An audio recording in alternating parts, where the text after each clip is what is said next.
السلام عليكم.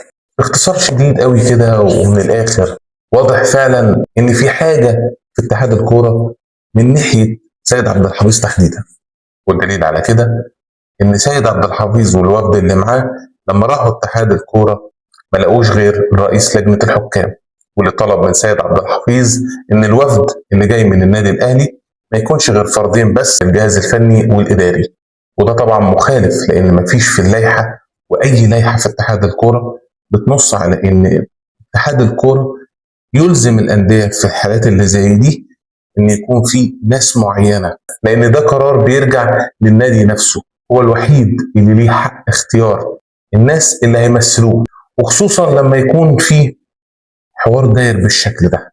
لان من الاخر كده، ونقولها بالبلدي كده، معلش يعني انا اسف، هو ليه حضرتك خايف ان سيد عبد الحفيظ تحديدا انه يخش يسمع المحادثه اللي دارت ما بين الحكم وما بين الفار والاخر الماتش؟ ليه؟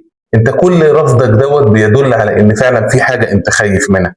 ولو ما كنتش خايف من حاجه كان زمانك دلوقتي بتعلنها على الصفحه الرئيسيه لاتحاد الكوره، بتعلنها على الملأ.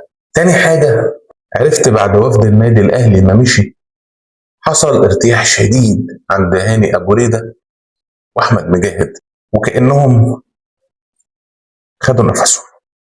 قد كده الموضوع تقيل. انتوا خايفين من ايه؟ قلقانين من ايه؟ انتوا في الامان؟ مش الراجل بتاعكم تمام؟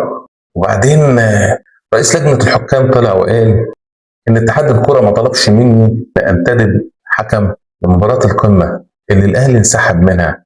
وطبعا لان الاهلي كان عنده علم مسبق بان في مسرحيه بتطبخ، وهو ما حبش يشارك في المسرحيه الهزليه دي. وطبعا لما ما عرفوش يدوا الدوري ده للزمالك حبوا يرضوه السنه دي، وانهم يحاربوه بالتحكيم. وديكوا كلكم شايفين شكل التحكيم عامل ازاي السنه دي، مش بس في الاهلي، لان الاهلي دايما المرشح الاول للقب، لكن الفرق التانيه اللي بتقابل الزمالك وبتقابل بيراميدز بتقابل تحكيم ما يتقالش عليها الا فجر تحكيمي. للاسف الاتحاد المصري من اضعف الاتحادات في العالم. هاني ابو ريده فاد المنتخب او اي فريق مصري غير الزمالك طبعا بره مصر امتى؟ واعتقد ان لو ما فيش حاجه فعلا تخوفهم او تدينهم او تفضح المستور كان زمانهم طلعوا التسجيلات دي للعلن زي ما قلت.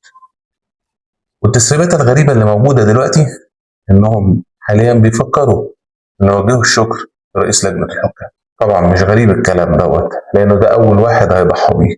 ويا ريت اللي عارف اتحاد الكره عمل كده ليه يرد عليا. هل